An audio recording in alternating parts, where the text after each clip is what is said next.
You're watching Celtic Fans TV. Please don't forget to click subscribe below.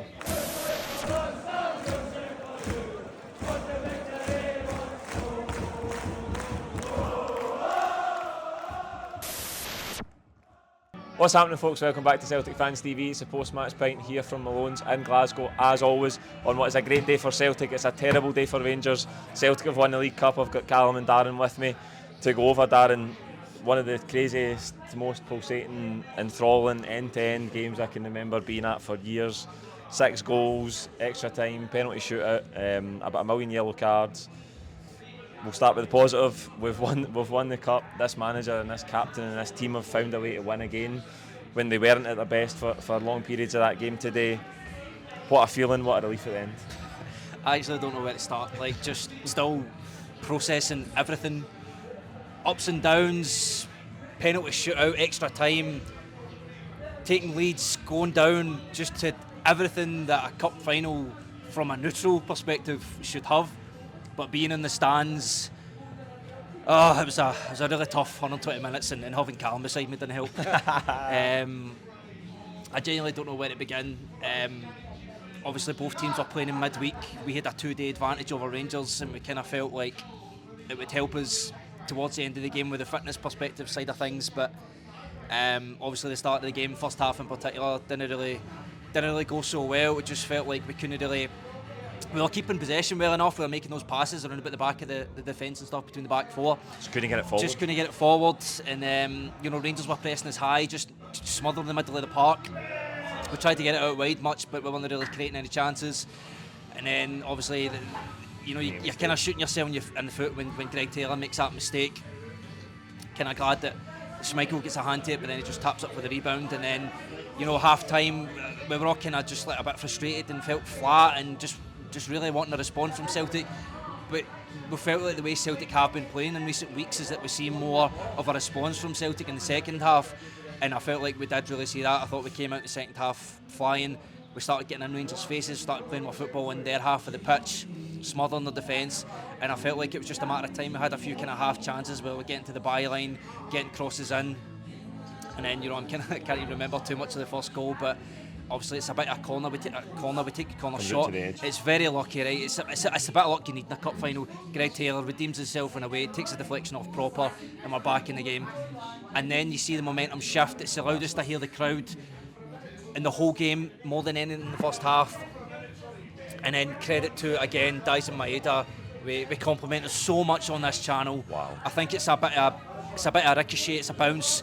Balogun's slow to get to it, but as Maeda is ever, he's always just so alert, and he's always on his heel, he's always on his toes, and he beats Balogun to it.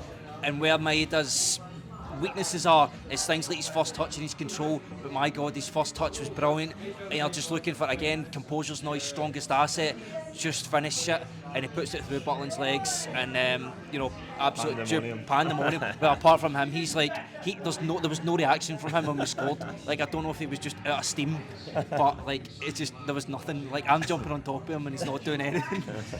And then it's something you don't expect. Obviously, we've seen it last year against Aberdeen, and that was enough of like an emotional roller coaster that I think we'd done the post-match pint as well for that, and we were saying like, we're absolutely exhausted just watching that and being part of it. But that was like times 10. Oh, absolutely. Obviously, Rangers getting back in the game.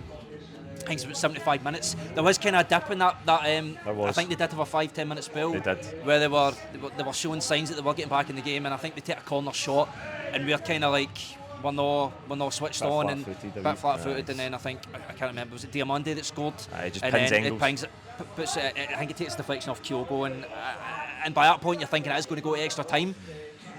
But no, another still crazy 5 minutes of madness. Obviously, can't even remember who scored the third goal. Kuhn, brilliant. Obviously, we get, I think it was a 4-on-1 situation, and I thought we actually mucked up a bit because the pass to Engels was overhit, and great composure by Engels to realise that Kuhn's in a better position. I think one of the Rangers players slips as well, so it gives Kuhn Diomande, a lot of time just to compose himself and finish on his weak foot as well. Again, you're thinking, that's it. Game's won, but I think it was 90 seconds later. Czerny gets to the byline, and it's it's the one thing I'm going to say about Maeda the day that really let him down, because obviously Czerny's very one-footed, he's very left-footed. Needs to stop the cross. Just stop the cross. He's always going to cut in that left foot. He buys his sell when he's going to cross it with his right foot, cross it in.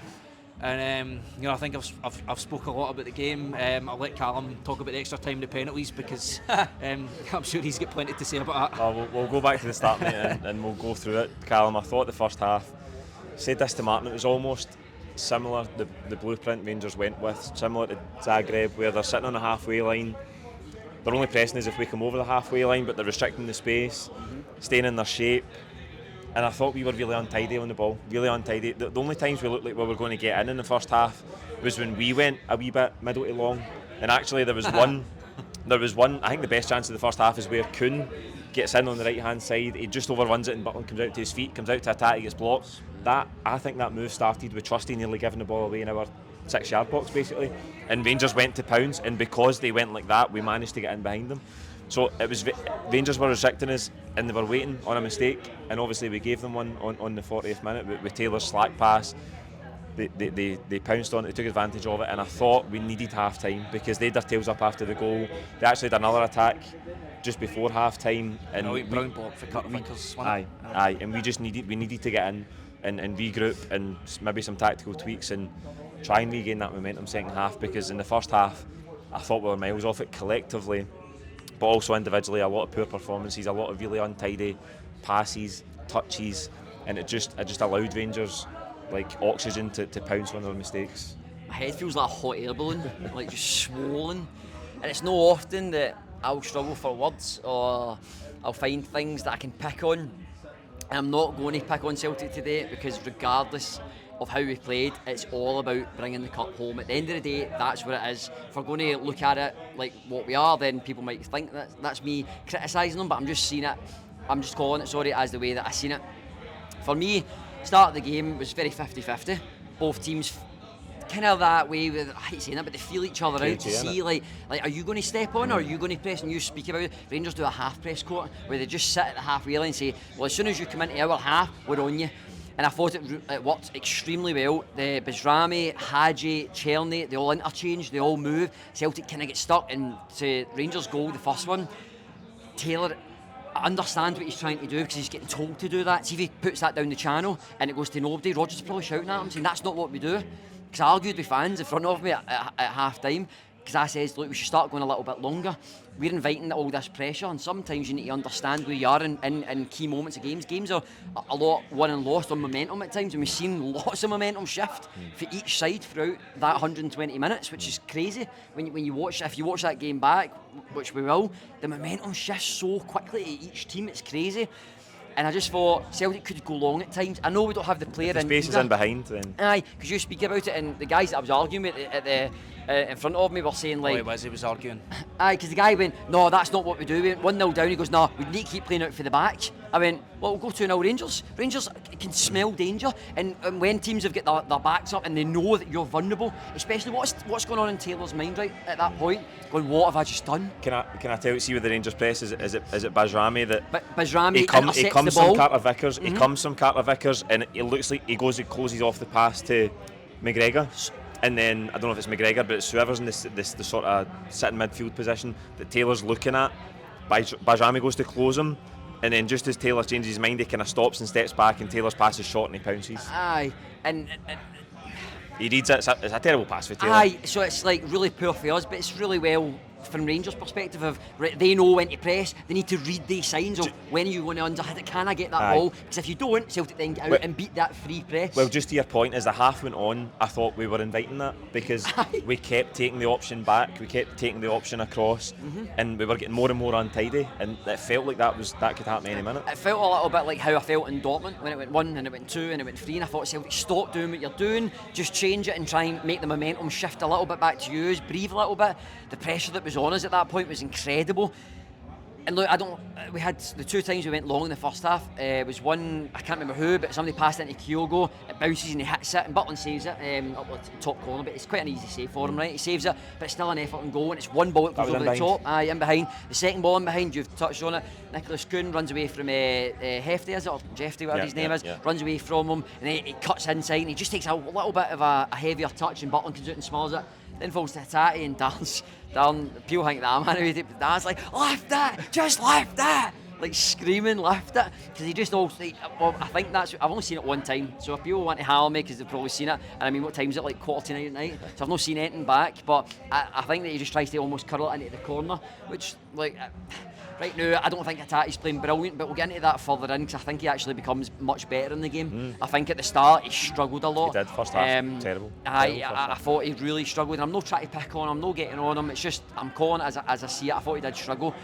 But they get that goal, we go 1-0 down, and it's a really key moment to get in, because we felt rattled at times. Rangers could really have a number there. They just went for us at every time without doing anything really spectacular. It's just moments of, right, can I go? Or if I go and I miss, right, all of a sudden the press is broke, and then they're in behind me. So they got the better of that in the first half. Second half, I mean, Rodgers must have put a rocket right up them, because the second half came out. I can't really remember the start of it. I think it was just kind of like back and forth between each team. Nobody really got a grip of the game, and then as the Taylor goal, maybe the 52nd minute or somewhere around that point. And again, Dan talks about it, and you need a bit of luck. You do need a bit of luck. Obviously, I don't know if it's Engels and Taylor's deflection. It goes to Taylor on the edge. Kind of gets cleared. Rangers header out, goes to Taylor. And then look, if you don't buy a ticket, you'll never win the raffle. And it's very like his goal. Do you remember under Post-Match Aye, in the semi-final, it just sneaks away. It goes right to left. Bigger deflection on this one, obviously, but aye. Aye, and I actually think it's Raskin that it shaves the top of his studs almost, and it takes it away from Proper, because Proper I think would maybe block it from going in. So they're the wee fine details that need luck. And look, Rangers got luck with Taylor giving that ball in, and they capitalise on it. Schmeichel makes a good save in the first one, and then falls up. Bajrami does well to stay on side and get the follow up. Very like Ida's goal last year in our cup final we scored. But to get 1-1 so quickly, sometimes you watch games and it goes away from you, and all of a sudden you look at the clock and it's 60 minutes, 65, it's 70, and you think, right, come on, what's going on? And games change, because teams then go, right, it's 15, it's 20, it's 15 minutes to go, I'm going to sit in now, we're going to change the game plan. Celtic get the goal, and then Daizen Maeda, honestly, like, what a human. I want to come back to Daizen Maeda in a minute, right, because that goal was absolutely unbelievable.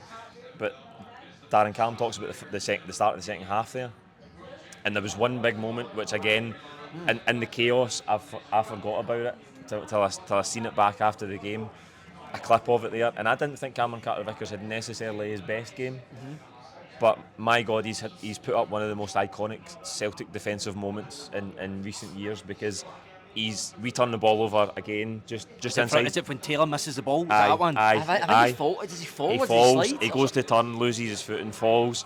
I think Czerny breaks away with it, and they're 4-on-1. They are 4-on-1. And obviously, in any situation, any half-decent elite football team should score for a 4-on-1. But he gets his position right, and he makes a brilliant block.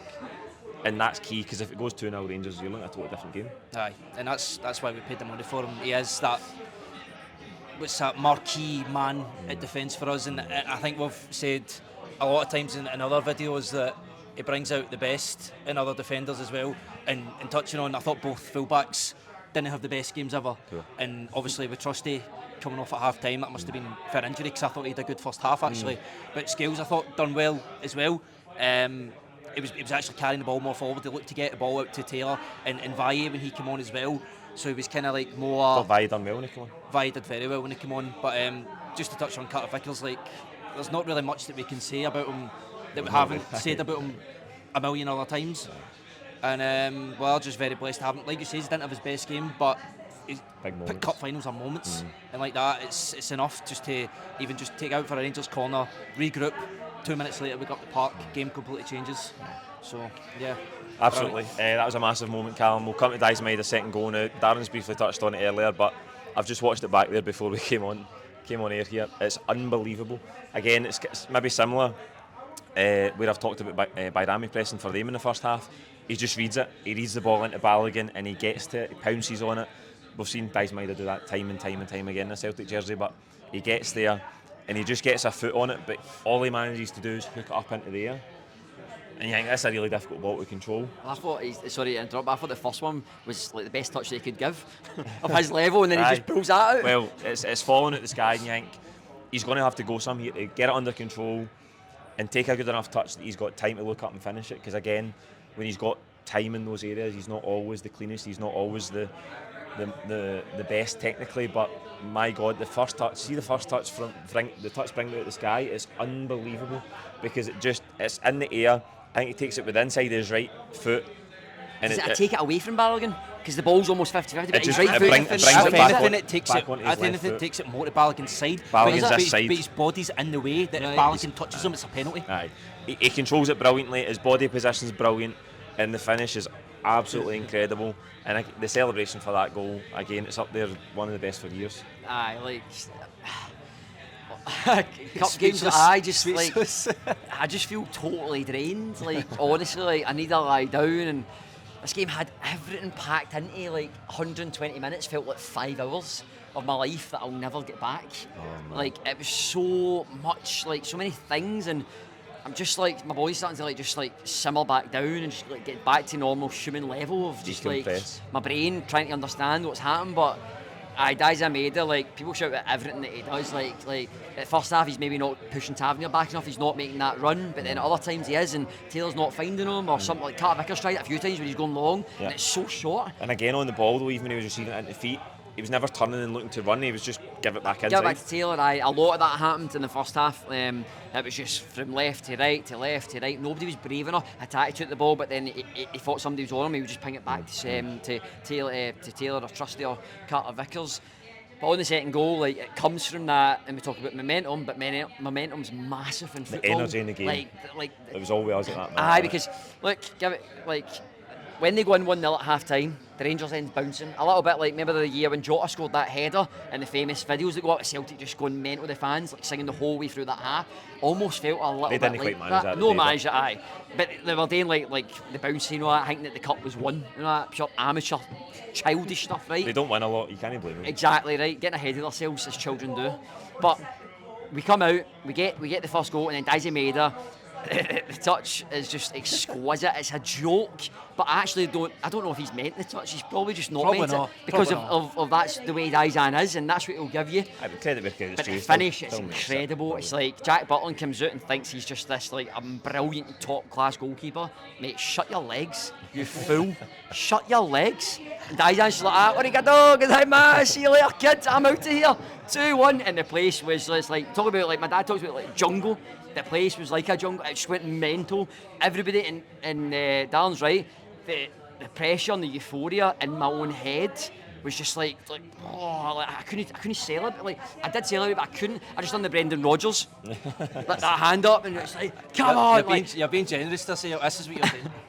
I was just like because I didn't for that 15 minutes. I thought Rangers were probably the better side in the first half, but 15 minutes, how we could come back. And what's running through my mind is, I think that's maybe the only 7th or the 8th time that a team that's conceded first has went on to win a match. It does not happen very often in these games. It's so rare, like really rare. And I'm just thinking, like, they went 1-0 and it was 2-1, and in my head I'm like, oh my God, like that stat's popping in my head and going, can we defy the odds and actually win it? And it goes into the game, and it then goes on for like 2 each. Diomande gets lucky. He doesn't get lucky, he does well, but Engels should be much better. He gets rolled, he gets pinned and then rolled so easily. It's atrocious. And I don't know if Kyogo thinks he's trying to block it, or it's in between. He ends up like it just gets his foot, and then I think gets in the way more than anything from Schmeichel. I mean, Schmeichel's not had a lot to do apart from really Czerny, like the corner of the box. Saves for the edge of the box, and he just parries it and it goes for a corner. That's all. And then he's had to pick the ball 3 times out the net. He's not done a lot, and I'm not saying Butland had to do a lot either. It was kind of one of those games, but Butland a great save for Kyogo just before the first goal. Where he just like kind of tries to lift it and he gets it. It's a good save. But then Diomande gets the goal and you think, oh my God, and that's still lingering in my head. Going, is this just this game? Like, because people always say it. Like Neil Lennon said it in the build-up to this. Is like, whoever gets the first goal will probably go on to win it. That's how important the first goal is. And that's what was in my head going 2 weeks. I was like, and all the momentum then shifted back to Rangers.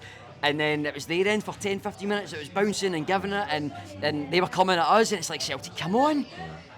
And then you get the third goal, and again, from a Rangers point of view, I think it's Yilmaz that tries to play out, and it's like almost like our version of Taylor trying to play out, and he gets caught, and then all of a sudden it's a 4. People say it's a 4v1, but I think I've seen it back there, maybe like a 4v2. That was a really good goal. Really good goal. Like, I think the well. pass to Engels was overhit when he slides him in. Who is it that passes it? Is it Kuhn gets it. It gives him it to Engels made Engels. overlap, and actually the easiest thing for Engels to do when he gets it is just put smash it across the goal. But every Rangers player follows in and Diomande slips, and then Kuhn, and he actually probably has time to take it on his left, but I felt too many times people were wanting 1 touch, 2 touch, and then trying to play, and Rangers were hitting them. He does extremely well, hits it with the right foot, and it goes in, and then you think, brilliant, we've won the game. It's crazy that so much happened in 90 minutes, we've not said a word about extra time yet. I know, and it's just like everything was so, just like, if you had to sell the Scottish game, show that game. Show that game, because that's the game where people go, I'll give you money. Just a bit off topic, I thought guys like Anthony Ralston, when he came on, it took like 10-15 minutes to get into the game, but I thought in extra time, I thought Anthony Ralston was brilliant. Obviously Johnston struggled for most of the game. I think he came off 60-70ish minutes. Maybe that injury for Tuesday. He was carrying something, but like I said, Anthony, it took a wee while. Like he was just misplacing a couple of passes, and it was overcommitting, and I think he was giving away a couple of fouls. But particularly the extra time when him and James Forrest were on that right hand side, I didn't see him stop running. If we were on the back foot, he was chasing back. If we were attacking, it was overlapping. And then obviously we spoke at the start about Alex Valle coming on. Bit of a cameo, didn't impact the game in any way, but just little things. His composure on the ball. Carried it really well. I think there was a bit in the second half extra time when he was at the byline, and Tavernier had 1 touch and Tavernier was in him, and he just had that composure just to take a wee flick, and he was going past that. Things like Greg Taylor doesn't have in his locker. Not saying one's better than the other, but it's just things like Valle has that Taylor doesn't have. Brilliant dribbling ability. Aye, that's a really, really good point there, Dan, right? Because when I'm watching the game and I'm thinking it in my head, it's really, really crucial that Taylor takes the ball into the centre mid position. He takes it, and a lot of time his back's turned to the Rangers' goal, so he doesn't actually see who's coming on him. And he's got Bajrami, he's got Hadji, he's got Danilo, he's got Diomande, he's got Callum Darren at times. He's got a lot of people pressing him at times in different moments of the game. But that's the difference with Alex Valle. Alex Valle there's one moment in the second half where he drops his right shoulder and then goes left, lets the ball run along him. Feels like Taylor's first instinct is always to look inside. Aye. Whereas Valle can just analyse everything and go out right. He's got a brilliant ability to evade tackles, and see when a team is pressing you, you need to eliminate somebody. You need that, aye. Because see when you eliminate your man, it then creates the game opens space, up. draws somebody out, and then that creates space. space. The press, basically. Further on, and I thought Alex Valle was really good at that. And I'm not bashing Greg Taylor. Greg Taylor's brilliant in his own merit. He does a different role to what Alex Valle comes onto the pitch to do. Same with Ralston and Johnston, they do totally 2 different roles. When Alex Valle came on, it felt like Rangers get pinned back a little bit more. And then again, I don't think I've seen Taylor cross one ball in from like his left wing back, like that position to knock it in. When Alex Valle got the ball, he's putting a few into there. He's taking the ball in the half turn, he's going, he's driving into the pitch. He can do a little bit more. I'm not bashing Taylor in any way. Taylor struggled at times, but I still don't care. We won the cup. That's all that matters. And honestly, like, just the euphoria of going 3-2 up and then going to the 3-3, I'm just like, defend. Like, how can you no defend that? No. And it comes for Daizen Maeda, like, we all love him, but he just allows Czerny. Czerny actually goes on down the line first, and then he cuts back. You know he's cutting back. See if Czerny whips it in with his right foot, and somebody gets their head on it, right? You go, fair play. He's put it in with his weak foot, and he's put a great ball in. I can accept that. But see when he's allowed just to shift back on, look up, and go, that back post looks a little bit heavy. I'm just going to float a ball in. And Daizen, I don't know if he's maybe I'm picking on him, right? I need to watch the game back. But I just felt he zapped to energy, and I understand it's an intense game. You're 3-2 up, and you probably feel like, like the goal's probably weared off, and all of a sudden you're like, I think he saved some of his energy for celebrating Schmeichel's save. I don't know if anybody's seen that picture, by the way. He was like 2 metres off the ground jump. Brilliant. And I think when that ball gets lofted in, I don't probably blame Carter Vickers, because I think Carter Vickers doesn't get caught under it. I think the ball actually picks up pace, and it goes from, I think it's almost landing Carter Vickers, and it just drops, it dips almost. It's a very good cross. Aye, it's a really good cross. It's right in between Ralston and Carter Vickers. And Ralston, this is the brilliant thing about football, is for split seconds, defines moments in games, really key moments. Ralston's got somebody behind him. I'm not sure who it is. Maybe it might be Yilmaz, I'm not sure, or maybe Igaman on that side, because they flooded the back of the post. But he's either going to go with him, or he doesn't know how to step in to Carter Vickers. The ball happens so quick, these things just, and it's done, and he just doesn't know it, and he gets caught in 2 minds, and it happens, he's just like, oh my god. And again, that thing in my head going, oh, Celtic, man, like, we're 1-0 down, are we going to win the game? It's 3-3. and then I'm just like, get to extra time, like again, first half, get to half time. It was all about stages in games, and it's all about momentum in games, you know? Aye, absolutely. Darren, we go extra time. I think we were the stronger team in extra time. We didn't really carve out too many clear-cut chances, but I thought we had most of the ball, we had most of the territory. We were playing in Rangers half, certainly the second period, but just didn't carve out anything really clear-cut. See if you go through the game today, right? How many individuals really performed well? I think Taylor was obviously not his best level. Poor gives away the first goal. Johnson looked miles off it at the start of the second half. Johnson, you're like, just take him off. Like, he could not pass the ball to a teammate. Carter Vickers, I said, maybe didn't have his best day, although he had a couple of brilliant defensive moments. Trusty comes off at half time injured. Scales in the second half, we've not even touched on Scales, a couple of ones where he's gave the ball away, just dwelled on it, lost it. You get into midfield, I think McGregor had good spells in the game, but he had spells, I think in extra time. We were talking in extra time, McGregor was gone. We were talking about McGregor during the game. We thought he was poor the whole game. In extra time, at the start of extra time, again, he kept giving it away. Hatate in the first half really poor. Hatate got stronger, I think. See, I was going to say that was extra time. At the first half extra time was Hatate's best spell in the game. So usually what you get from Hatate on his good days is he gets the ball from the centre back, and he's so good at those wee half turns at just shaking off the guy who's pressing him. We never seen that for the first 90 minutes, but in the extra time we've seen a lot of that, and there was actually a really good build, a good bit of play where he drops his man and he plays a brilliant pass into Engels, and if Engels takes any sort of half decent touch, he's got a clear shot at goal, but he over hits his touch. Aye, heavy touch. And that was really when I thought, oh no, this is not going to be a day. But that was definitely Hatate's best moment of the game, because I was like you spoke earlier on the video there about how he was quite poor in the first half, and he was. And usually Hatate's the kind of guy that we bring off at 60 minutes because he's not the fittest, and you see like his energy levels start to dip. And I was quite surprised that we took Bernardo off at whatever time for Engels, but you know, I like my words. I thought Hatate was brilliant in that extra time sort of. He was remarkably, because I think just before full time he's sort of limping. I think he gets maybe fouled on the far side to me, and he's limping, and you think, is he going to, like, because I thought Bernardo, he's the next one. I was going through the team. Bernardo, thought he performed really well again, Bernardo. Given the fact that we weren't at absolute top level as a team collectively, I thought Bernardo did well, and I thought Hatate's number was going to come up before Bernardo, and he might bring Engels on, keep Bernardo there, but he didn't. And I think, again, I don't know whether there's some sports science thing there, whether they can see that Bernardo's maybe a bit more tired or whatever. I don't know exactly. My worry as well was like obviously Kyogo wasn't in the game because we spoke about how we weren't getting into Rangers half enough, and it basically that just means Kyogo's cutting our own figure up there. He's not going to be involved in the game whatsoever. So I thought it was the right choice to bring Adamida on. I think we should have brought him on just before Rangers made it 2 each, and I think it was right as it went to 2 each, then we brought him on. He was actually stripped, waiting to come on. Was he? That was just bad timing then, but I thought he did impact the game in some kind of way, because he was coming short, especially if we had to, because we didn't go long too often, but when we did, he was always coming short for there. And usually what you're looking for Adamida to do is just flick it on for somebody running, but what he was doing is he was taking it short, and he was actually carrying the ball himself into the wide areas, which you wouldn't get for Kyogo, but he's not got that physicality. But obviously Adamida had no impact in terms of like a goal threat, but he was just doing those little things well, like getting us from our half, holding the ball up, and then starting our attacks from there. Aye, absolutely. I think Kyogo was quiet. He did when we had that spell of momentum start the second half, he was in it. He produced that great save for Button. He was coming deep, turning on it quicker, getting the ball out to Kuhn, made a lot of joy down the right hand side, but overall Kyogo was quiet. Maeda does really well, obviously we've talked about his performance a lot. Kuhn on the right hand side, I think overall he was good. A couple of moments in the game, maybe even going back the way where at times you maybe question him, but I think going forward eventually he got there. There's a couple of times where he'd squared up Jeffy or even Yilmaz in the second half. I think when we had that spell of momentum, he just skipped by Jeffy, and I don't know, I think he was in a yellow card for the first half, and I think it was the first goal, second goal, Clements immediately whipped him off and brought Yilmaz on because Kuhn had beaten off him. And there was times earlier in the game I just thought, go to the byline, take him to the byline. He kept coming back inside again. We were talking about where it was crowded. There's a lot of Rangers bodies. They're trying to press us, pounce on us in the central areas. I'm saying just take him to the byline. I think eventually he did grow in the game. He scores a really good goal. He's involved in the build up to that. So I think overall, Kuhn had a decent day. But there you go. We went through the full starting lineup. There's 5 or 6 players in there who you think he wasn't anywhere near his top level today. So we've come out winners, Callum. We've talked about extra time there.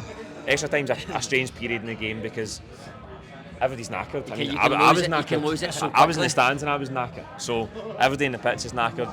You rarely get an extra time where there's lots of quality in any game at any level. And it comes to penalties, and Celtic in penalty shootouts in my lifetime, I think more often than not, I've not counted or checked, but it fills me with dread, as I'm sure it does most football fans. But Rangers win the toss, it goes to their end, they also hit first, and all you're looking to do, penalty shootout, is can your goalkeeper be a hero, go the right way, make a save, and can your takers keep their composure in front of the away end and slot the ball away, and we did that, and Kasper came up with a big save. I mean, there's a lot to unpack there, what he says there. I'll go really, really quickly. I don't think it was Kyogo's best game, but I think Kyogo was not given the best service because we kept playing first half, especially from left to right to left to right, and never really went forward. And then again, we talk about Kuhn quickly. He never really take edge after Yilmaz done the side, but when he did, he got success at it. If he'd done it more, we might have made that game a little bit easier. But when Maeda came on, changed the game for us. He was an out ball. He's brilliant at taking that ball, coming for it at the halfway line, then turning and just like shrugging people off, and then able to give Kuhn the ball on the side. He done really well at that. Then I think in extra time, try to go as quick as I can here. That's what I said. Right? But when we come into extra time, I think Rangers changes made them worse. I think Dowell, Connor Barron, it was almost like, well, we're happy with 3-3, come and beat us. Come and beat us, and Darren screaming at my ear like, we have to beat them. They've got the energy, because Rassen's on the floor, Diomande's on the floor, they're all pulling cramp. Like Rangers were starting to get cramp And tight, so there was a real momentum, and that's why we, I think, dictated the maybe the two spells of extra time. You then get to penalties, and Darren asked me, he's like, what side do you prefer it? And I went, oh, Rangers.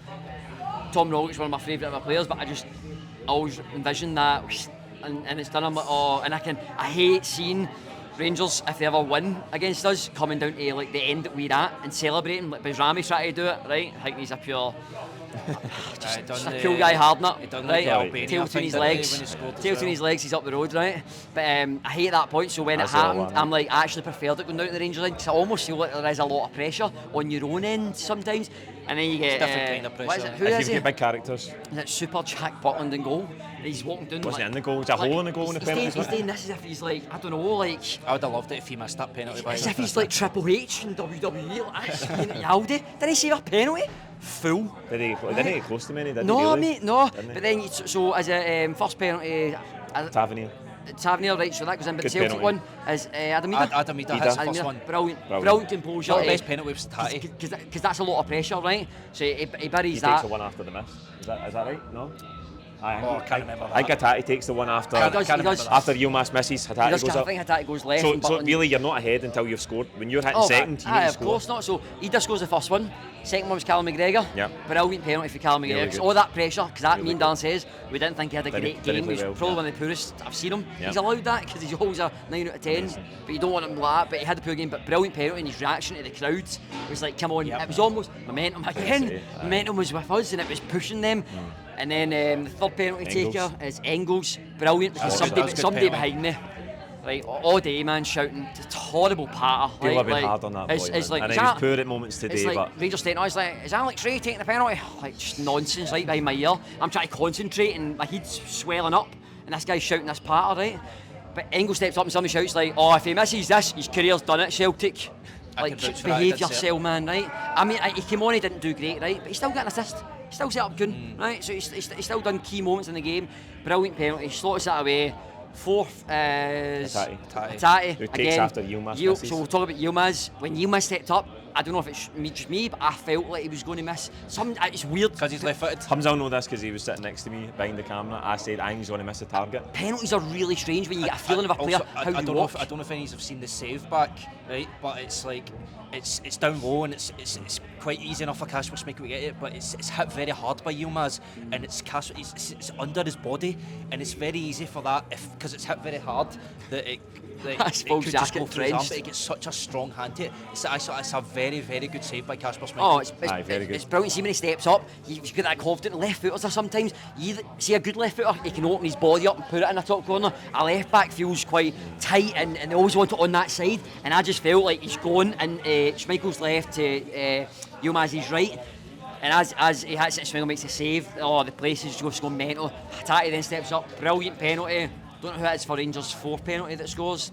Can't really remember. Butland, so it is. Actually, good penalty, to be fair to him, right? But his job's not to score penalties, his job's to save penalties. So, get up, yeah. Well, right? But, so he steps up, and then Daizen Maeda, right? Daizen Maeda steps up and Dan's like, no, empty but him, Daizen. empty but him. And I'm like, and everyone around me's Slots almost in the same position, and I'm like, do you know what? You don't see him take penalties, It's, innit? but it's his moment. It's your moment. With that touch in the goal and the energy and the effort, and it shows you don't need to be the best technically at football. See if you've got energy, commitment, passion for the game, you'll make it a far way. And I loved it when he stepped. Don't get me wrong, I didn't watch it.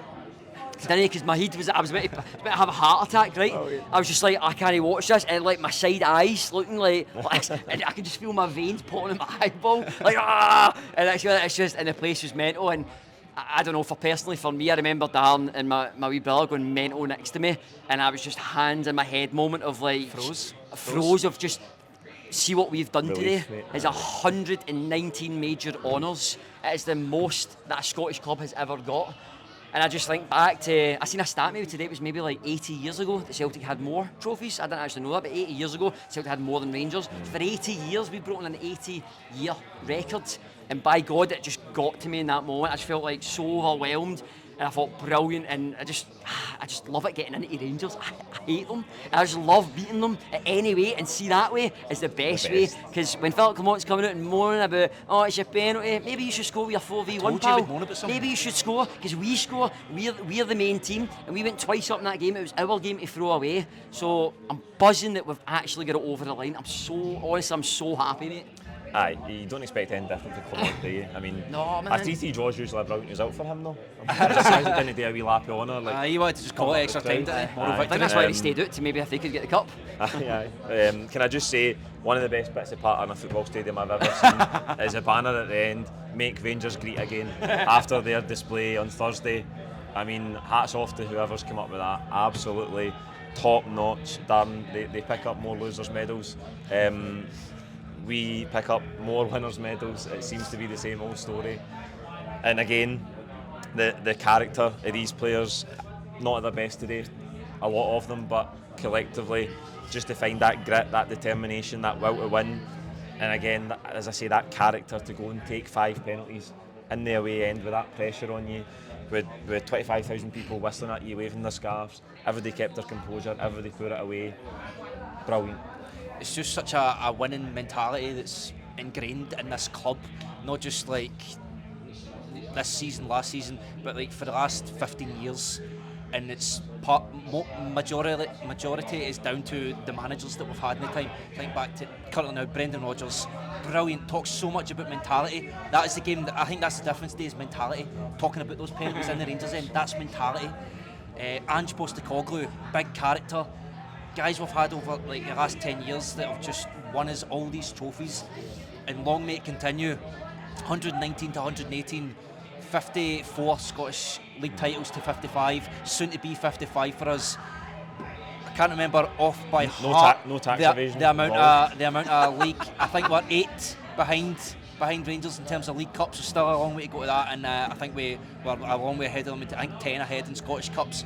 So the tide has definitely shifted. There's a lot older generations than the 3 of us right now who are probably never thinking that they would see this kind of day. Enjoying it. And absolutely enjoy it. I know it's probably for the younger guys, it's just normal for Celtic to be so successful, but you know, I think the older guys, they appreciate this more than us, and rightfully so.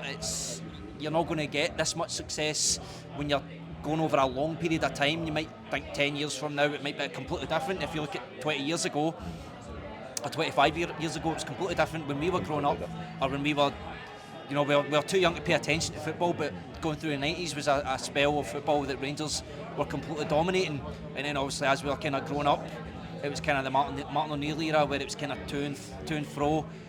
And then the last 10 years we've just had nothing but success, and I never take it for granted, and there probably is some people out there who do take it for granted and expect Celtic to just roll over and turn out treble after treble after treble, but it's not like that.